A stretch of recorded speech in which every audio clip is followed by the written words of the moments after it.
সবাইকে স্বাগত জানাচ্ছি জেডএসআরএম নিবেদিত দেশ সম্প্রতিকে। আমি সোনিয়া হক আপনাদের সাথে আছি। দর্শক, আজকে আলোচনার বিষয় রেখেছি ৩৫ বছর পর রাষ্ট্রপতির ভোট, এবং এই বিষয়টি নিয়ে কথা বলতে আমাদের সাথে আজকে স্টুডিওতে যুক্ত হয়ে গেছেন ব্যারিস্টার নাসরিন সুলতানা মেলি, যুগ্ম সাধারণ সম্পাদক এবি পার্টি। তিনি আছেন আমার সাথে। যুক্ত আছেন রেজাউল করিম রনি, সম্পাদক জবান। সব দুজনকে স্বাগত জানাচ্ছি। এবং যেমনটা বলছিলাম যে ৩৫ বছর পর রাষ্ট্রপতির ভোট, এই ভোটটিকে কিভাবে দেখছেন, কেমন রাষ্ট্রপতি চাচ্ছেন, এবং আগের যে রাষ্ট্রপতিগুলো তারা ছিলেন, তারা যে নজির সৃষ্টি করে গেছেন বা উদাহরণ সৃষ্টি করে গেছেন, তার থেকে এবারের রাষ্ট্রপতির পার্থক্যের জায়গাটা একটু আপনাদের কাছে জেনে নিতে চাই। আমি আলোচনাটা শুরু করতে চাই রেজাউল করিম রনি আপনাকে দিয়ে। ৩৫ বছর পর রাষ্ট্রপতির ভোট, এত বছর পরে রাষ্ট্রপতির ভোটের মানে এত বছরটা কেন আমাদেরকে উল্লেখ করতে হচ্ছে? জি, ধন্যবাদ। যে যেখান থেকে আমাদেরকে দেখছেন এবং শুনছেন সবাইকে আমার সালাম এবং কৃতজ্ঞতা। এটা স্বাভাবিক, বাংলাদেশের গণতন্ত্র সবসময় একইভাবে চলতে পারে নাই। কেন চলতে পারে নাই সেটা আমরা জানি। তো এখন ২৪-এর গণঅভ্যুত্থানের পরে নতুনভাবে গণতান্ত্রিক অভিযাত্রা শুরু করার যে সুযোগ, সেই কারণেই এত বছর পরে রাষ্ট্রপতি নির্বাচনের কথা আমাদেরকে বলতে হচ্ছে এবং বছরটা উল্লেখ করতে হচ্ছে দুঃখজনকভাবে। এটা হওয়ার কথা না। স্বাধীনতার এত বছর পরে মাত্র দুইবার, এবার যদি হয় মাত্র দুইবার রাষ্ট্রপতি নির্বাচনের মধ্য দিয়ে নির্বাচিত হবেন। তো তারপরেও বেটার লেট দেন নেভার হচ্ছে, এটা শুরু। এটাকে স্বাগত জানাই আমরা। এবং সবচেয়ে বেশি প্রশংসনীয় ব্যাপার যেটা হলো বিরোধী দল থেকে সবার আগে নির্বাচন মানে তাদের প্রার্থীটা চূড়ান্ত হয়েছে। এটা বরাবরই নির্বাচনের বিষয়ে, এইসব বিষয়ে বিএনপির সাথে প্রতিদ্বন্দ্বিতায় জামাত এগিয়ে থাকে। ইলেকশনের আগেও এগিয়েছিল। ইলেকশনের আগে তো সরকারই গঠন করে ফেলছিল তারা বিভিন্ন জায়গায়। তো যাই হোক, এইবারও তারা নির্বাচনে এগিয়ে প্রার্থী তারা তাদের জায়গা থেকে রেখেছে।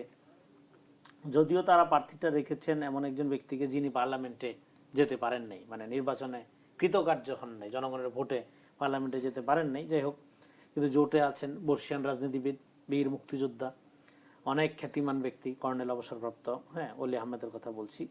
বিরোধী দল তাকে প্রার্থী হিসেবে, সরকারি দলের প্রার্থী এখনো ঘোষণা করা হয়নি, সেটা জানা যাবে ১৩ তারিখ তারা প্রার্থী ঘোষণা করবেন। তবে আমি সেখান থেকে মানে দুজন মনোনয়ন পত্র নিয়েছেন এমনটা তো আমরা জেনেছি। তেমনটাই তো অনেক ধরনের খবর বাজারে হয়, যেটা হয় আর কি, সোশ্যাল মিডিয়ায় অনেকে রাষ্ট্রপতি খবর হয়। কিন্তু আমি কোনো স্পেকুলেশনে যেতে চাই না। আর যেহেতু একটা আপনার এই প্রথম দ্বিতীয়বারের মতো নির্বাচিত আপনার অবস্থার মধ্যে দিয়ে যাচ্ছে, রাষ্ট্রপতি নির্বাচন হবে, সেক্ষেত্রে আমি আগাম বলতে চাই না যে অমুক ব্যক্তি তমুক ব্যক্তিকে চাই বা তমুক ব্যক্তি হলে ভালো হয়, এটা আমি বলতে চাই না। কিন্তু বেশিরভাগ ক্ষেত্রে মির্জা ফখরুল ইসলাম আলমগীরের নাম উঠছেন। তারপরে আরও যারা স্ট্যান্ডিং কমিটির মেম্বার আছেন বা খুবই সিনিয়র নেতৃবৃন্দ আছেন বিএনপির, তাদের নাম উঠছেন, আলোচনায় আসছে। কিন্তু আমি যেটা বলতে পারি সেটা এটা হলো যে আপনার এমন একজন ব্যক্তিকে বেছে নেওয়া হবে যিনি গণতান্ত্রিক মূল্যবোধ দের রিপ্রেজেন্টেশন হিসেবে অগ্রণী ভূমিকা পালন করেছেন বাংলাদেশে। কারণ হইল এখনকার যিনি রাষ্ট্রপতি তার একটা ক্রুশিয়াল রোল প্লে করতে হবে। এই কারণে রাষ্ট্রপতি নির্বাচনটা এই কারণে ধরেন আপনি দেখেন এত আন্দোলন হইলো, এত দাবি দেওয়া হইলো, শাহাবুদ্দিন চুপ্পু সাহেবকে রেখে দেওয়া হইলো, হুট করে তাকে আপনার সরে যেতে হলো, তারপরে ভারপ্রাপ্ত রাষ্ট্রপতি দায়িত্ব নিল, তারপরে এখন রাষ্ট্রপতি নির্বাচন। এগুলো মনে হচ্ছে না হুট করে না, এটা একটা কারণ আছে। আপনাদের মনে করাই দিই, সংবিধান সংস্কার বা সংশোধন কমিটি গঠন হওয়ার আগে রাষ্ট্রপতি চুপ্পুর পদত্যাগের প্রশ্ন কিন্তু আসেনি। সংবিধান সংশোধনের সাথে আপনার রাষ্ট্রপতির একটা গুরুত্বপূর্ণ ভূমিকা রাখার সম্পর্ক আছে। যেহেতু সম্পর্ক আছে, ফলে বিএনপির সামনে একটা সুবর্ণ সুযোগ, বিশেষ করে তারেক রহমানের সামনে। কারণ এই সংবিধানটা তো একটা মুজিববাদী হাসিনাবাদী সংবিধান, যেটাকে আমরা সাংবিধানিক ফ্যাসিবাদ বলতাম। ফলে সংবিধান সংশোধনের মধ্য দিয়ে একটা প্রকৃত অর্থে গণতান্ত্রিক গণপ্রজাতন্ত্রী বাংলাদেশের সংবিধান, যেটা করতে পারলে ক্ষমতার সাথে জনগণের সম্পর্ক স্থাপন হবে, এইরকম একটা কাঠামোর মধ্যে যদি সংবিধানকে নিয়ে যেতে পারে, তাহলে ইতিহাসে গণতান্ত্রিক সাংবিধানিক বন্দোবস্ত প্রণয়নের জন্য অমর অক্ষয় হিসেবে তারা। এটা কি বিরোধী দল বুঝতে পারছে এতদিনে যে কেন চুপ্পু সাহেবকে রেখে দেওয়া হয়েছিল? তখন তো তার আন্দোলন করেছিল। বিরোধী দল তো প্রচন্ড মেধাবী এবং তাদের মেধা দেশ বিদেশ থেকে আসে। সো তারা বুঝতে পারছে কিনা এই বিষয়ে মন্তব্য করতে চাই না। কিন্তু আপনি তো চোখ খুলে দিয়েছেন। আমি কালকে একটু ক্লিপ করে অবশ্যই এটা আমি দিতে বলবো যে তারা যেন একটু বুঝতে পারেন। হ্যাঁ, এখন গুরুত্বপূর্ণ ব্যাপার, এখন সেক্ষেত্রে এই যে সংবিধান সংশোধন কমিটি, এই কমিটিতে কিন্তু বিরোধী দলকেও রাখার প্রস্তাব করা হয়েছে, আহ্বান জানানো হচ্ছে, স্টিল তাদের জন্য দরজা ওপেন আছে। তারা যদি নাও আসে, যেহেতু এখানে মিলিয়াপা আছে, ব্যারিস্টার মানুষ, আইনের ব্যাখ্যা আমি আর দিব না জটিল করে, সংবিধান সংশোধনের প্রক্রিয়াটাও সাংবিধানিক হইতে হয়। যেমন ধরেন পঞ্চদশ সংশোধনী যে আদালত অবৈধ ঘোষণা করছিল, আদালতকে একবারও বলছিল পুরা রায়ের মধ্যে যে হাসিনা একটা ফ্যাসিস্ট, ফ্যাসিবাদিক কায়দায় সে এটা করছে, এই জন্য এটা অবৈধ? নো, সে বলছে এটা অসাংবিধানিক। হাসিনা যে পদ্ধতিতে পঞ্চদশ সংশোধনী করে, এটা অসাংবিধানিক ছিল, দ্যাটস ওয়াই আদালত এটা বাতিল করে দিছে। ফলে সংবিধান মানে unconstitutional amendment of constitution must be rejected. ফলে সংবিধান সংশোধনের প্রক্রিয়াটাও সাংবিধানিক হইতে হবে। তো সেক্ষেত্রে এই সুবর্ণ সুযোগ বিরোধী দল সরকারি দল উভয়ের জন্যই, যে আপনারা 24-এর গণ অভ্যুত্থানের যে আকাঙ্ক্ষা, ক্ষমতার সাথে জনতার সম্পর্ক, সেটার প্রক্রিয়া কি?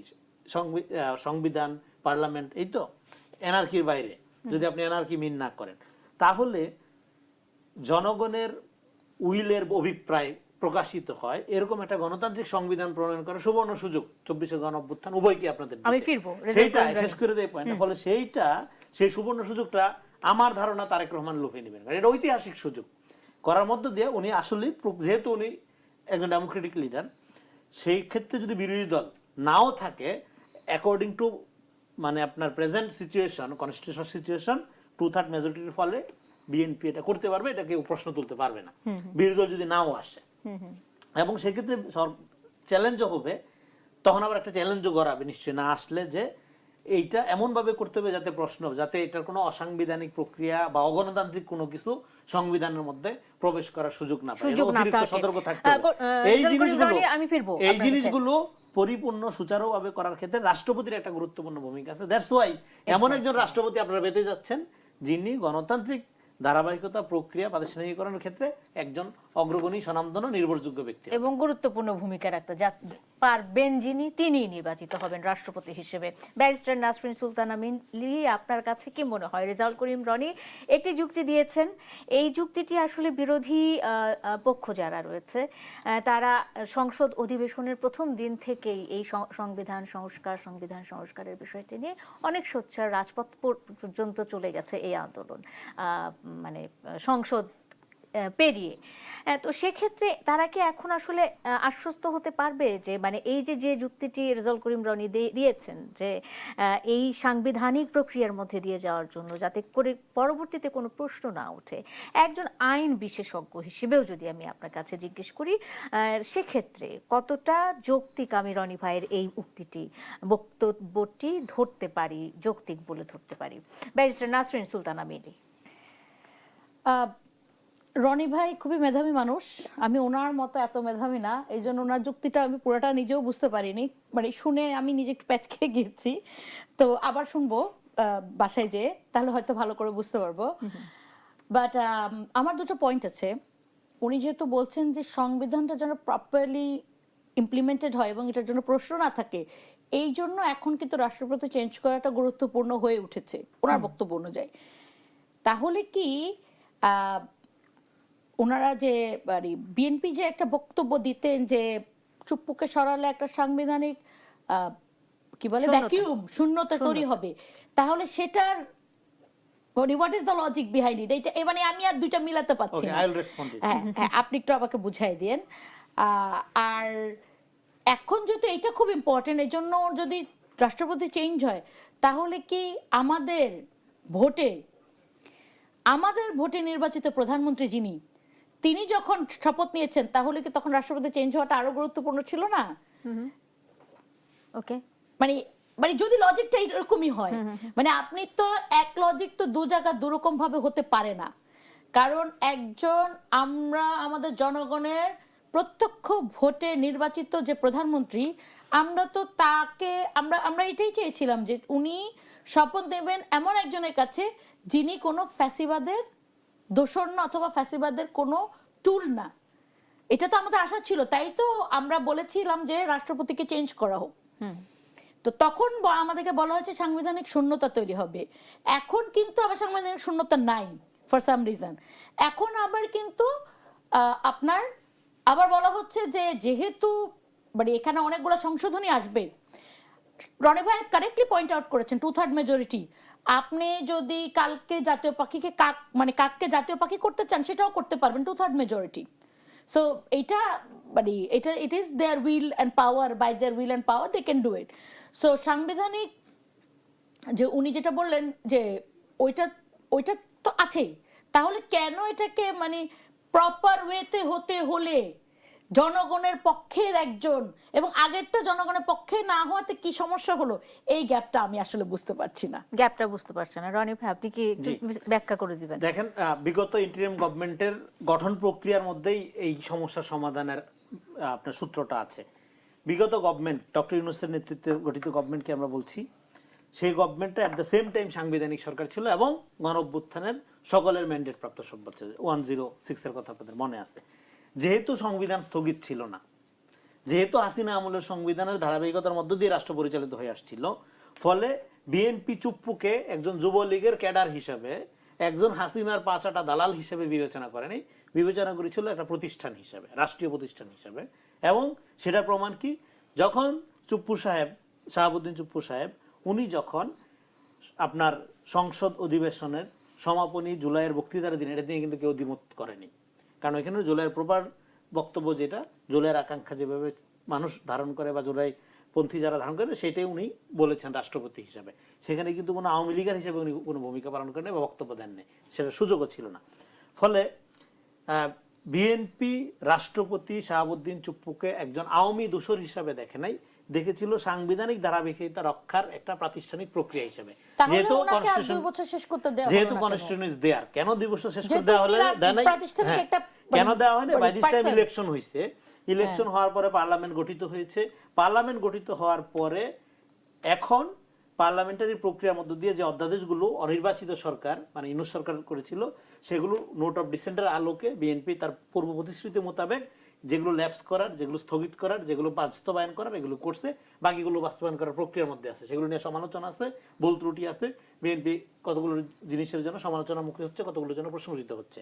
সব মিলে যেহেতু পার্লামেন্ট তখন ছিল না, হ্যাঁ, নট সাম রিজন, আপু যেটা বলে সাম রিজন না, একদম পার্টিকুলার রিজন ছিল, পার্লামেন্ট যেহেতু ছিল না, ফলে তখন এই প্রক্রিয়াটা যেটা হ্যাঁ এখন শুরু করা সম্ভব হচ্ছে, সেটা তখন শুরু করা সম্ভব হয়নি, কারণ তখন স্পিকার ছিলেন না বা দায়িত্ব পালন করার প্রতিনিধি ছিল না।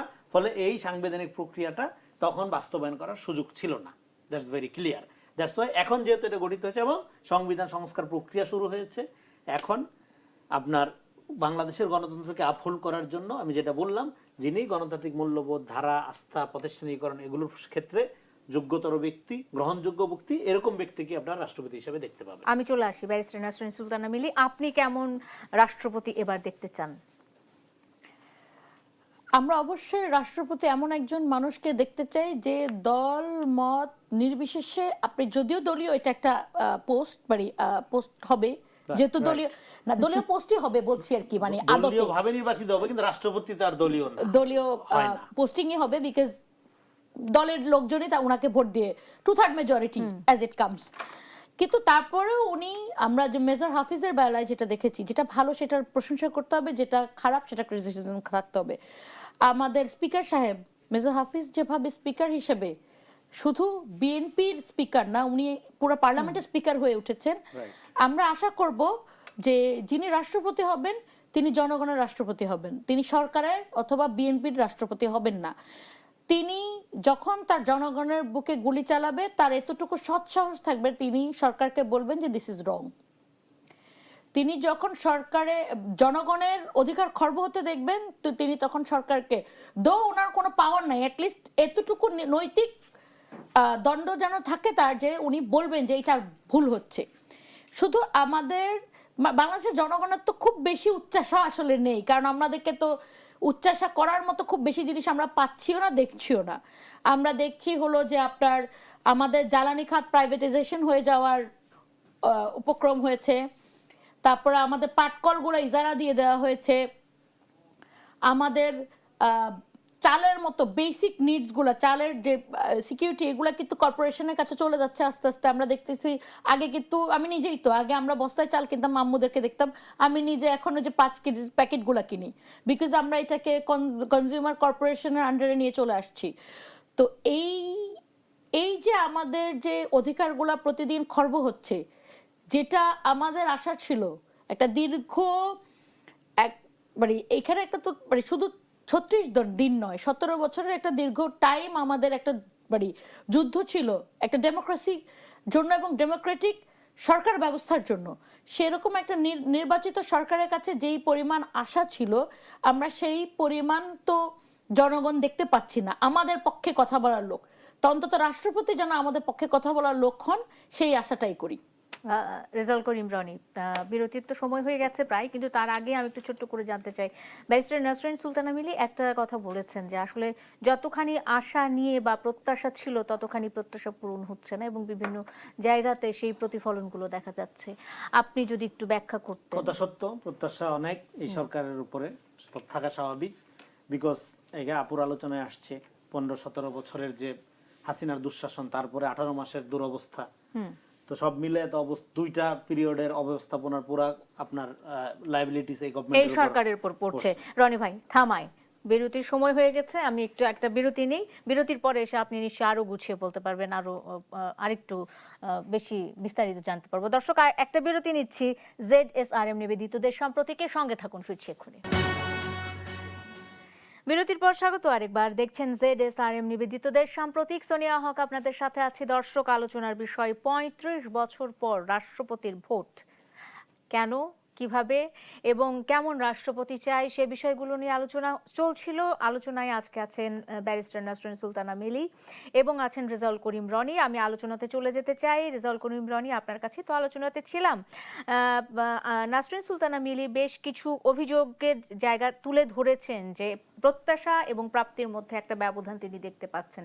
তার মধ্যে কিছুটা দুর্নীতি আছে, কিছুটা চাঁদাবাজির বিষয় রয়েছে, কিছুটা নিয়োগ বাণিজ্য কিংবা ভুল নিয়োগের বিষয় রয়েছে, মূল্যস্ফীতি আছে, গ্যাস সংকট আছে, লোডশেডিং আছে, এই বিষয়গুলো আছে। এগুলো সবই সত্য এবং এগুলো নিয়ে আমরা আলোচনা করছিলাম। এক্স্যাক্টলি, প্রশ্নগুলো যদি একটু উত্তর সত্য দিতেন। এবং এগুলোর বাস্তব কারণও আছে। এবং যখন আপনি দেখবেন যে কয়েকদিন আগেই যখন জ্বালানি সংকট নিয়ে কথা বলা হলো, আমাদের কিন্তু প্রধানমন্ত্রী বললেন আমি অজুহাত দিয়ে দায় এড়াতে চাই না, সমস্যা আছে। আপনারা জানেন যে জ্বালানি সেক্টরে কিভাবে লুটপাট করা হয়েছে, বিগত আমলে লুটপাটের যে প্রক্রিয়া, এবং সেই প্রক্রিয়াটা কিন্তু ইন্টারিমের 18 মাসের আমলে বন্ধ করা সম্ভব হয়নি।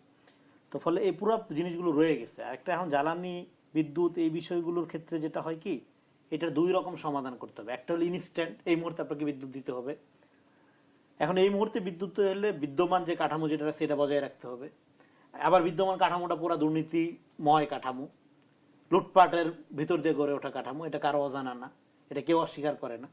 তো ফলে এটা অ্যাট দ্য সেম টাইম বজায় রাখা প্র্যাকটিক্যালি, কারণ কারেন্ট তো আপনার এখনই লাগবে, গ্যাস আপনার এখনই লাগবে। অলরেডি একটা দুর্ঘটনা ঘটছিল, গ্যাসের অনেক কারখানা ক্ষতিগ্রস্ত হয়েছে, অনেক কারখানা বন্ধ করে দিতে হয়েছে, অনেক শ্রমিক বেকারত্বের ঝুঁকিতে পড়ে গিয়েছে। সো যারা ব্যবসা করেন তারা খুবই ক্রাইসিসের মধ্যে আছে। বাসা বাড়িতে বিভিন্ন জায়গায়, বিভিন্ন এলাকায়, বেশিরভাগ জায়গায় গ্যাসই থাকে না। সো বিদ্যুতের লোডশেডিংয়ের অবস্থা তো অসহনীয় পর্যায়ে গেছে, আজকে কালকে এটা আরও বাড়ছে দেখতে পাচ্ছি। তো ফলে সব মিলে এগুলো সত্য, এগুলো আছে। এটা গেল একটা, তাহলে ইমিডিয়েট আপনার সেবাটা দেওয়া সেটা। আর একটা হলো দীর্ঘমেয়াদী আপনার জ্বালানি পরিকল্পনা নেওয়া এমনভাবে যাতে জনগণ এই সাফারিংস থেকে এবং সাফারিংসে পড়ার ঝুঁকি থেকে, চলতি যে সাফারিংস এবং দুর্নীতি লুটপাটময় কাঠামো, এখান থেকে রেস্কিউ করা এবং একটা রিস্কি জায়গা থেকে বের হয়ে একটা জ্বালানি নিরাপত্তা, এটা টেকসই অবস্থায় যাওয়া। সো এই দুইটা জিনিস করার জন্য আপনার সরকারকে কতগুলো জায়গায় এক্সপেরিমেন্টাল ওয়েতে চলতে হচ্ছে। যেমন এই যে বলা হচ্ছে যে জ্বালানি সেক্টর বেসরকারি খাতে ছেড়ে দিচ্ছে। দেখেন, এটা বেসরকারি খাত বা বলা হচ্ছে অমুক গ্রুপ তমুক গ্রুপ, 2-4টা গ্রুপের নাম, বসুন্ধরা গ্রুপের নামটা আসতেছে, এটা কোনো সুযোগ নেই। এটা কোনো সুযোগ নেই, কারণ হইলো আপনার ধরেন যে এখানে লুটপাট নির্ভর যে অর্থনৈতিক কাঠামো, এটা ফ্যাসিবাদী অবস্থায় গড়ে উঠছিল, এইটা জনগণের নির্বাচিত সরকারের সময় এটা সম্ভব না। এটা বিরোধী দল যেমন তেমন সরকারি দলের লোকজনই প্রথম প্রতিবাদ করবে। যেমন বসুন্ধরার নাম যখন আসলো, আপনি যদি সোশ্যাল মিডিয়া লক্ষ্য করে দেখেন, বা আমাদের অবস্থান বক্তব্য যদি দেখেন, বিএনপি সমর্থকরা কিন্তু উচ্চ কণ্ঠে এটার প্রতিবাদ জানাচ্ছে, জোরালো কণ্ঠে প্রতিবাদ জানাচ্ছে। তারপরে সরকারের দিক থেকে বক্তব্য, যেহেতু সরকার আপনার পিআর বলতে বা কমিউনিকেশনের দুর্বলতা, এটা বিএনপির ঐতিহাসিক দুর্বলতা, ঐতিহাসিক সমস্যা বা ঐতিহ্য বলতে পারেন, যে জনগণকে তারা প্রপারলি জানানোর প্রয়োজন মনে করে না, জনগণ নিজ দায়িত্বে যাই না নিবে, হ্যাঁ, বা সাফারিংস এর মধ্যে দিয়ে যাই না নিবে, সেটা আমি জানি না। যারা সরকারকে যারা রিপ্রেজেন্ট করে, যে যারা দায়িত্বে, এটা তারা তাদের ব্যাপারে, তারা কি কৌশলে কি পদ্ধতিতে এটা তারা করে, কিন্তু এই ঘাটতি আছে, এটা স্বীকার করা যায়। কিন্তু আপনার যেখানে সুযোগ পাচ্ছেন, তারেক রহমান কিন্তু বলছেন, সরাসরি বলছেন, ইন্টারাকশন করছেন, করার মধ্যে দিয়ে এখানে যেটা হলো যে আমি যে দুইটা প্রক্রিয়া বললাম, এই দুইটা প্রক্রিয়া এখন তারেক রহমান কি বললেন, তাহলে উনি বললেন যে আমরা পার্লামেন্টে 10 বছরের জন্য নির্বাচনী আপনার জ্বালানি পরিকল্পনা একদম স্পেসিফিক জনগণের সামনে তুলে ধরবো। ডেফিনেটলি এখানে লুটপাটের সিন্ডিকেট হাতে তেল দিয়ে বসে রয়েছে, ডেফিনেটলি এখানে আপনার দুর্নীতিপরায়ণ ব্যবস্থাপনা একদম অটুট আছে, এর বাইরে এবং সরকার দুর্নীতির ব্যাপারে কিন্তু গালভরা কথা বলেনি। তারেক রহমান কি বলছে, আমরা 0 টলারেন্স, এসব গালভরা কথা বলেন না, বলছে কি, উনি কি বলেছেন, উনি বলেছেন দুর্নীতি বিষয়ে 0 টলারেন্স বলেছে, 0 টলারেন্স কথা বলেন, উনি বলেছেন আমরা দুর্নীতি কমানোর জন্য আস্তে আস্তে প্রক্রিয়াগুলোকে অ্যাক্টিভেট করব। আচ্ছা, যাই হোক, আমি রাতারাতি দুর্নীতি দূর করে ফেলতে পারবো, এই আকাশকুসুম কল্পনা, এই আকাশকুসুম কল্পনা যারা বলে তারা জানে না যে আসলে এটা কত গভীরে চলে গেছে।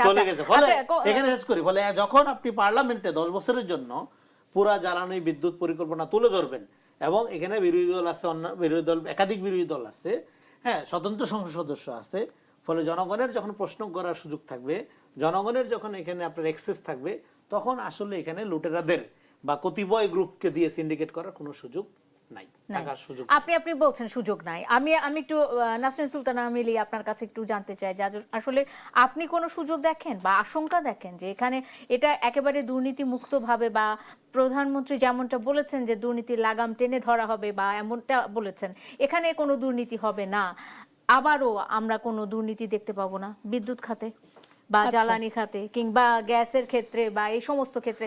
আপনার কি মনে হয়, আপনার মন্তব্যটা একটু জানতে চাই, বিরতির সময় হয়ে গেছে প্রায়।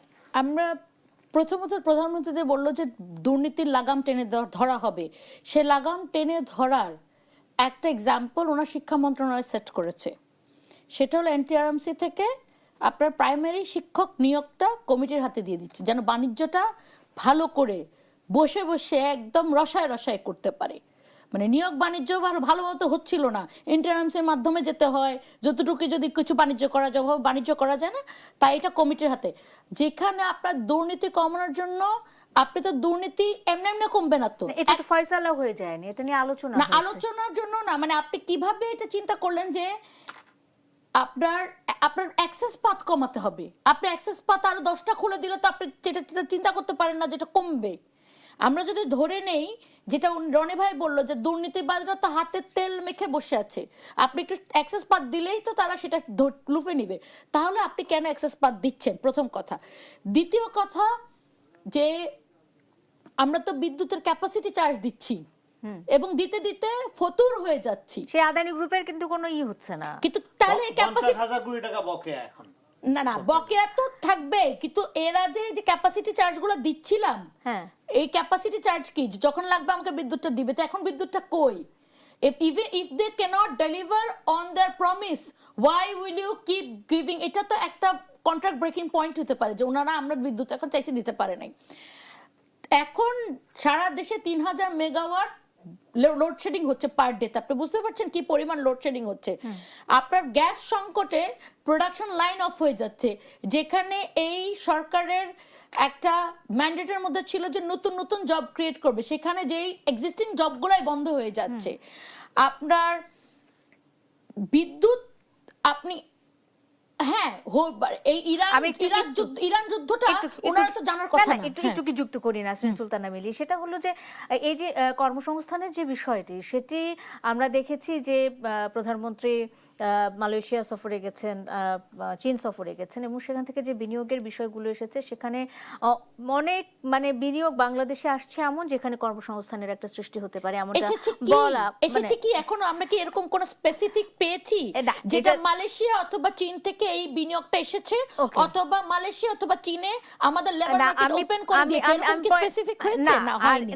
সুতরাং আমরা এখনো জানি না। আমি আরেকটু যুক্ত করি, গ্যাস এবং বিদ্যুতের যে বিষয়টি, সেটি তো আসলে ধরেন একটা 6 মাসের সরকার বা বিরোধী দল যেই থাকুক না কেন, মানে এই সংসদটার পক্ষে বা এই সরকারটার পক্ষে কি আসলে ওই যে 18 বছরের যে বিষয়টা, রনি ভাই একটা কথা বলছিলেন যে 18 বছরের দুর্নীতি কত গভীরে চলে গেছে, তাদেরকে তো আসলে এটাও তো সামাল দিতে হচ্ছে অনেকখানি, মানে এই তাদের খেসারতটা তো এই নতুন সরকারটাকে দিতে হচ্ছে। তো কাজে আমি তোমাকে সার্বক্ষণিক বিদ্যুৎ দিব, এই প্রতিশ্রুতি যদি সরকার দিয়েও থাকে সেটি তো আসলে এক ধরনের বোকামি। একটা বিরতি নিয়ে আপনার কাছেই আসবো ফিরে। দর্শক, আরেকটা বিরতি নিচ্ছি, দেশ সাম্প্রতিকের সঙ্গে থাকুন, ফিরছি এক্ষুনি।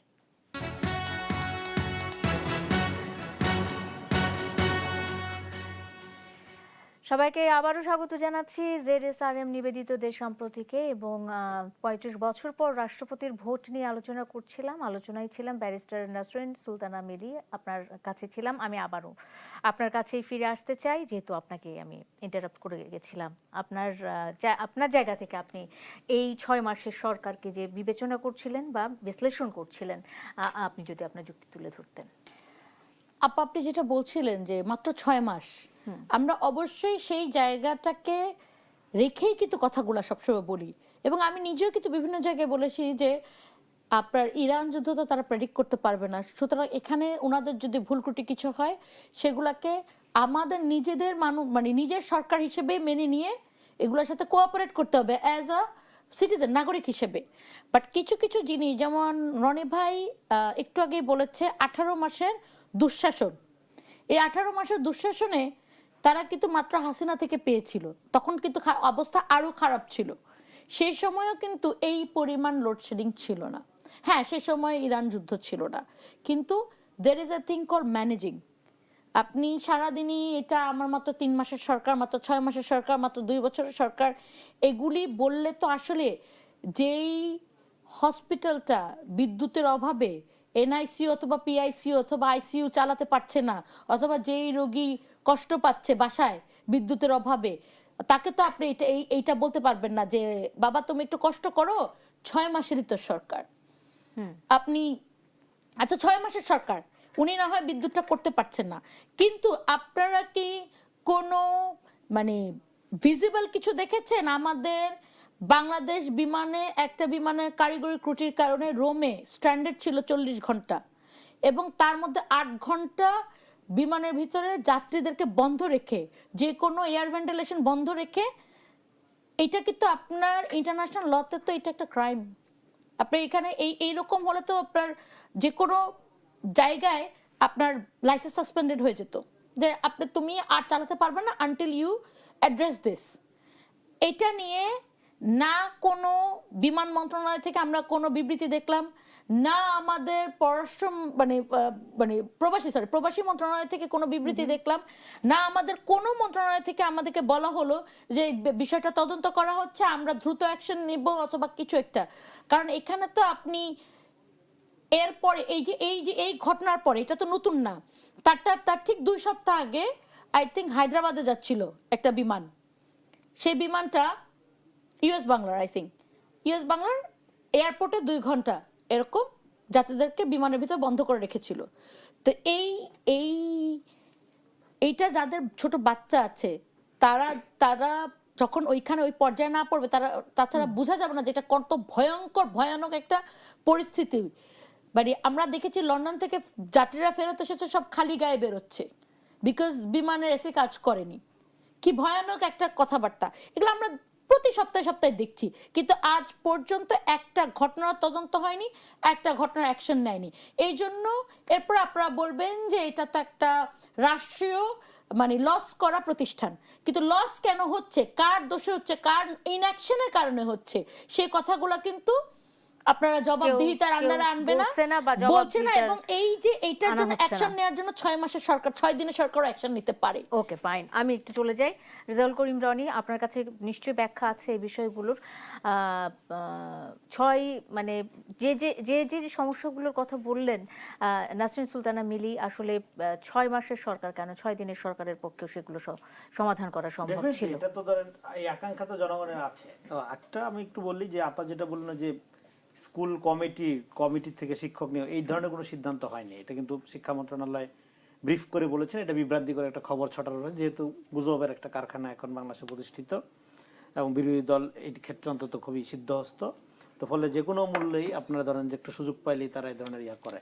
তো শিক্ষামন্ত্রী ব্রিফ করেছেন যে এই ধরনের কোনো সিদ্ধান্ত হয়নি, আলাপই হয়নি, তো এটার কোনো সুযোগ নাই। আরেকটা হলো যে এখানে আমাদের জ্বালানি প্রতিমন্ত্রী কিন্তু একটা কথা বলেছেন যে বকেয়া অলরেডি 50,000 কোটি টাকা এবং রাষ্ট্রীয় কোষাগারে পর্যাপ্ত টাকা নেই। আরেকটা হলো এই যে বিপুল ক্যাপাসিটি চার্জদের নামে লুটপাট জনগণের অর্থ, সেইটা বরদাস্ত করার কোনো সুযোগ নেই। ফলে এই যে আপনার ক্যাপাসিটি চার্জের নামে যেভাবে আপনার টাকা জনগণের টাকা নিয়ে যাওয়া হচ্ছিল, এই প্রক্রিয়া কিন্তু বন্ধ করা হচ্ছে আস্তে আস্তে। হ্যাঁ, যারা আপনার অ্যাকর্ডিং টু আপনার এই কমিটমেন্ট সার্ভ করতে পারছে না তাদের ব্যাপারে ব্যবস্থা নেওয়া হচ্ছে। কিন্তু যেটা আমি আবার বললাম, আরেকটা হলো যে পাটকল নিয়ে আলাপ হলো, এখানে কিন্তু পাটকলগুলো পুনরুদ্ধার করার জন্য আপনি জানেন যে বাংলাদেশের পাট শিল্প ধ্বংস করার জন্য দেশি বিদেশি প্ল্যান কীভাবে এখানে এক্সিকিউট করা হচ্ছিল এই আপনার লম্বা সময় ধরে। ফলে পাটকলগুলো মানে খুলে দেওয়ার জন্য 700 কোটি টাকা ইতিমধ্যে বরাদ্দ দেওয়া হয়েছে। হ্যাঁ, আমরা দেখবো এই বরাদ্দকৃত টাকার জন্য কোনোভাবে দুর্নীতির খাতের মধ্যে না যায়, কোনোভাবে যেন এটা লুটেরাদের হাতে না যায়, এবং পাটকলগুলো চালু হোক, এটা দীর্ঘদিনের শ্রমিকদের দাবি। সেই পাটকলগুলো চালু হলে এখানে আপনার আমাদের লোকাল ইকোনমি বলেন, আমাদের এটা এক্সপোর্ট বলেন, এবং সর্বোপরি শ্রমিকদের হ্যাঁ আপনার কর্মসংস্থানের একটা দীর্ঘদিনের যে দাবি সেটা পূরণ হবে আর কি। সো আরেকটা হলো যে মালয়েশিয়ার লেবার মার্কেট কিন্তু ওপেন হয়েছে। এখন কথা হলো এই লেবার মার্কেট ওপেন হয়েছে, এখানে সিন্ডিকেট ওয়ার্ক করছে কিনা, আবারও জনগণের পকেট কাটা হবে কিনা, হ্যাঁ এখানে ট্রান্সপারেন্সিটা কিভাবে নিশ্চিত করা হবে, এগুলো নিয়ে প্রশ্ন আমাদের তুলতে হবে ডেফিনেটলি। সেই জায়গায় আমি মিলি আপার সাথে একমত, কারণ বিদেশে যাওয়ার নাম করে অনেক মানুষকে সর্বশান্ত করা হয়েছে। এটা যেন আর না হয়। এইটা নির্বাচিত সরকার তারেক রহমানের প্রতিশ্রুতি অনুযায়ী জনগণের পাশে থাকা সরকারের দায়িত্ব। ফলে এক্ষেত্রে হ্যাঁ অবশ্যই আমাদের আপনার শ্রমিকদের বিদেশে যেতে হবে, কাজকর্ম করতে হবে, কিন্তু সেটা করতে গিয়ে যাতে সর্বশান্ত না হয়।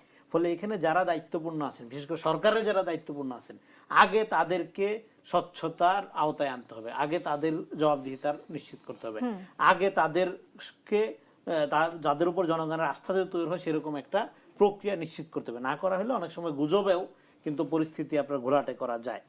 আর একটা হলো যে হ্যাঁ আপনার বিমানের যেটা বললেন, বিমানের এই ত্রুটিগুলো কিন্তু কয়দিন পর পরই আমরা শুনতে পাচ্ছি।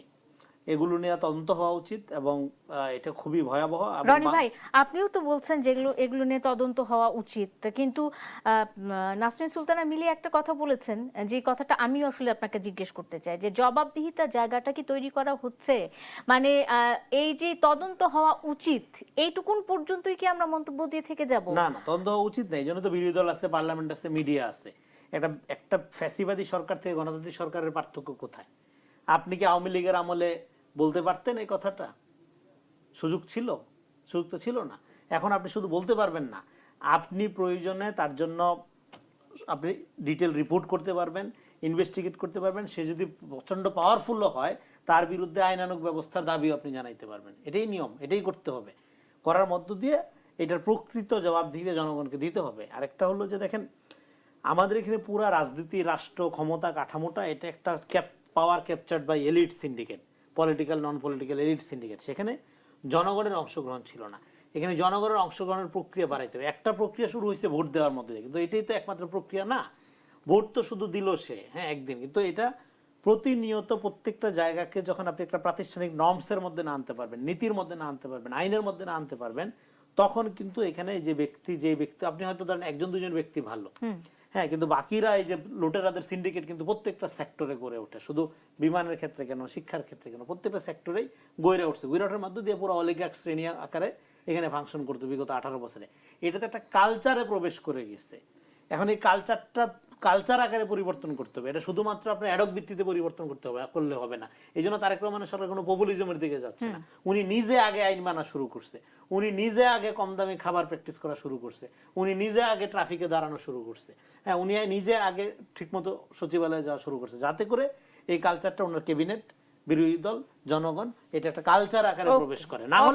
না হলে আপনি এটা হঠাৎ করে একজন সাধু বাকি সব চোর এইভাবে থেকে আপনি চালাইতে পারবেন না না, ওইখানে ওই প্রশ্নটাই করতে চাই। রেজাল করিম রনি, আপনাকে ধন্যবাদ জানিয়ে ব্যারিস্টার নাসরিন সুলতানা মিলি, প্রধানমন্ত্রীর সহজ সরল জীবন, সকলের সাথে মিলে মিশে একসাথে দেশ গড়ে তোলার ভাবনা, এটাই আমরা শুনছি। প্রধানমন্ত্রী নিজে থেকে শুরু থেকেই বলছেন, এবং তিনি তার জীবনের যে সরলতা সেটি আমরা প্রতিদিনই দেখতে পাই। কিন্তু তার আশপাশে যারা থাকেন তারা কি সেই জিনিসটিকে অ্যাডাপ্ট করতে পারলেন কিনা? Apparently not. আমি যেটা সত্যি কথা, I am a big fan of our prime minister. ওনার যে সরল জীবন, এবং সামটাইমস আমার কাছে ওয়ারিড লাগে। যেমন আমি পরশুদিন একটা ভিডিও দেখছিলাম, উনি চিটাগাং গিয়েছেন, বাচ্চারা খুব দৌড়াদৌড়ি করে প্রধানমন্ত্রীর নাম বলছিল, উনি গ্লাস নামিয়ে সবার সাথে হাত মেলাচ্ছেন।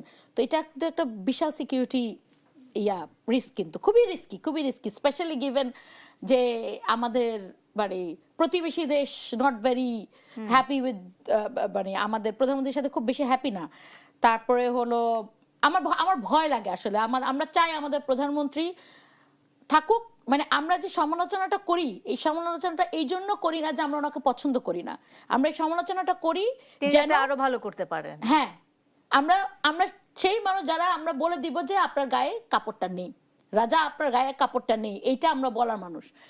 তো এটা ওনাকে আমি খুব পছন্দ করি, ওনার এই মানে ট্রু অ্যান্ড মানে একটা সরল লাইফস্টাইলের জন্য। কিন্তু প্রবলেম হলো কি, আমরা আমাদের প্রধানমন্ত্রীর কাট আউট কোথাও দেখি না, কিন্তু আমরা ওনার বন্ধু মীর শাহে আলমের কাট আউট দেখি। আমি নিজে দেখেছি, মানে এটা শুধু ছবি না, আমি নিজে রাস্তা দিয়ে যাওয়ার সময় দেখেছি। সমবায় ও পল্লী উন্নয়ন সপ্তাহ ছিল মোস্ট প্রবাবলি, কিন্তু এইটা প্রতিমন্ত্রীর কাট আউট আছে, মন্ত্রীর কাট আউট কিন্তু কোথাও নয়, প্রধানমন্ত্রীর কাট আউটও নেই।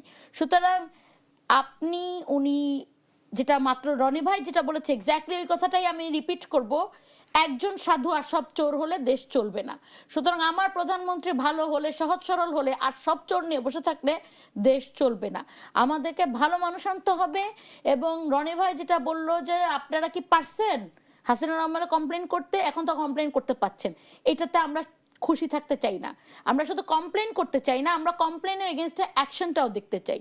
আমরা বারবার যেটা দেখছি সেটা হলো ইনঅ্যাকশন, এবং এই ইনঅ্যাকশনগুলা, এই যে আইনানুগ ব্যবস্থা যেটা উনি বলল নেওয়া উচিত, রনি ভাই কিন্তু প্রত্যেকবারই এগুলাতে এবারে উচিত কথাটা বলে যান, কিন্তু এমন দুর্ভাগ্য আমাদের কথা তো শুনেন না, রনি ভাইয়ের কথাও শুনে না কেউ, মানে ওকে এই উচিত কাজটাও কেউ করে না। এই জায়গায় আমরা এসে দাঁড়িয়েছি। আমরা চাই না এটাকে, আমরা চাই এই গভর্নমেন্ট সফলভাবে 5 বছর শেষ করুক। এই গভর্নমেন্টের সফলতা শুধু গভর্নমেন্টের জন্য নয়, মানে বিএনপির জন্য নয়, আমাদের দেশের সভরেনিটির জন্য খুব ইম্পর্টেন্ট। আমাদের একটা টালমাটাল সময়ের পরে এখন আমাদের নির্বাচিত গভর্নমেন্টের ভালোভাবে 5 বছর পার করাটা খুব ইম্পর্টেন্ট একটা ব্যাপার হয়ে দাঁড়িয়েছে।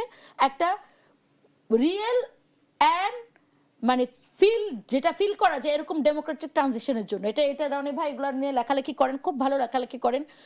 তো এইটা আপনার খুব ইম্পর্টেন্ট, এবং এটা করতে হলে গভর্নমেন্ট আমরা চাইবো, আমরা সবাই মিলে চাচ্ছি, কিন্তু আমরা চাইলে তো হবে না, গভর্নমেন্টের নিজের চাইতে হবে এবং এই কাজটা করে দেখাতে হবে। অসংখ্য ধন্যবাদ ব্যারিস্টার নাসরিন সুলতানা মিলি এবং রেজাউল করিম রনি, দুজনকে ধন্যবাদ জানিয়ে দর্শক আজকের মতো শেষ করতে চাই। ZSRM নিবেদিত দেশ সাম্প্রতিক সাথে থাকার জন্য আপনাদেরও ধন্যবাদ। শুভরাত্রি।